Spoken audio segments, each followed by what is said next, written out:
नमस्कार। चंद्रकांत भाई भट्ट, अमेरिका से। आज जो युग है और उस दौर का भी युग था जब राजा रजवाड़े थे, और वो युग में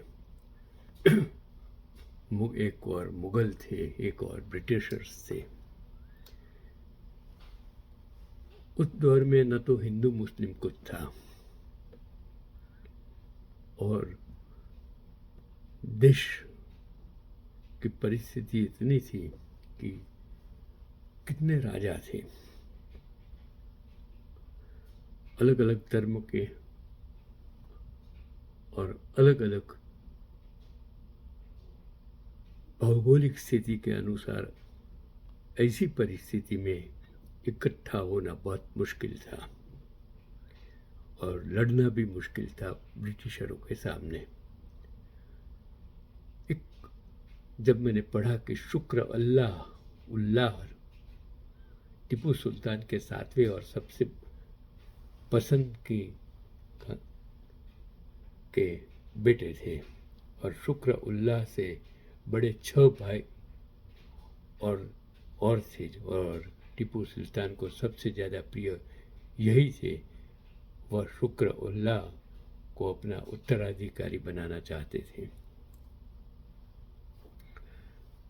दुनिया हो, देश हो, कुटुंब हो, समाज हो, अपने ही लोगों से वो कुटुंब, समाज, देश सब कुछ बर्बाद हो जाता है। जब उनके पिता की 1799 में अंग्रेजों से लड़ते हुए शहीद हो गए, तब वह केवल 8 साल के थे। टीपू सुल्तान को खत्म करने के बाद ईस्ट इंडिया कंपनी की योजना टीपू के परिवार को भी खत्म करने की थी, और टीपू सुल्तान के संभवित उत्तराधिकारी और उनके बाकी बेटों को बेल्लोर किले में ले जाया गया, जो कि कर्नाटक में ईस्ट इंडिया कंपनी का सबसे बड़ा मजबूत किला था। शुक्र उल्लाह से अंग्रेज भयभीत हो गए थे। छोटे लड़के को नज़रबंद कर दिया गया, कभी जनान खाने से बाहर कदम नहीं रखने दिया गया, और जुलाई 1806 में शुक्र अल्लाह के बड़े भाइयों को वेल्लोर किले में सिपाही विद्रोह में फंसाया गया। इसके तुरंत बाद उनको जगह वेल्लोर से हटाकर बंगाल के रसा पगलाग में नज़रबंद कर दिया, और 25 सितंबर 1837 को लगभग 47 साल की आयु में शुक्र अल्लाह की मृत्यु हो गई। और जब मैंने उसकी पेंटिंग देखी, अब समझिए, राजा थे, रजवाड़े थे, युद्ध भी करते थे, युद्ध में मारे भी जाते थे, युद्ध में बर्बाद भी हो जाते थे, और आज आज़ादी मिली है। आज़ादी में जिन लोगों ने आज़ादी के लिए काम किया, कुटुंबों ने जो सहन किया, और कुटुंब बर्बाद हो गए, क्या मिला इनको? आज सत्ता में बैठकर अगर उनको हम गाली देंगे तो उनसे गलत काम क्या हो सकता है? क्योंकि जिसको सेवा करनी है, ऐसे एक गुवाहाटी के रहने वाले नॉर्थ ईस्ट फ्रंटियर रेलवे के अधिकारी समीरन डेका ने एक ऐसी मिसाल कायम की है जिसे सुनकर हर कोई हैरान रह जाता है। 31 दिसंबर 2025 को वह 34 साल 7 महीने और 4 दिन की सेवा के बाद रिटायर हुए, लेकिन इस लंबे सफ़र में उन्होंने एक भी दिन की अर्जित या मेडिकल छुट्टी नहीं ली। 1991 में रेलवे में सहायक रसोइये के रूप में शुरुआत करने वाले समीरन डेका मेहनत और अनुशासन के दम पर ग्रुप बी कमर्शियल ऑफिसर के पद तक पहुँचे।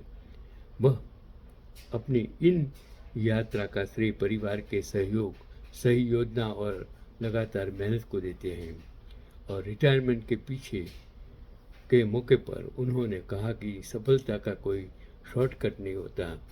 निरंतरता और ईमानदारी से किया गया काम ही आगे बढ़ाता है।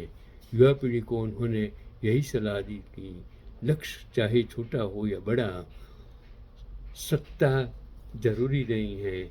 आप जिस पद पर हो, जिस पद पर रहते हो, उस पद को ईमानदारी से अगर निभाया जाए और उससे जुड़े रहना सबसे ज़रूरी है। और ये समीरन डे का जिसने पूरी जिंदगी निरंतर एक भी रजा नहीं लेकर जो सेवा की और ईमानदारी बताई, तो समीरन डेका की ये कहानी दिखाती है कि साधारण शुरुआत भी असाधारण पहचान बन सकती है। यही आज का पैगाम कि आज आप ईमानदारी से आज आपको जो आज़ादी मिली है उसमें भ्रष्टाचार मत कीजिए, सत्ता लालसा मत रखिए।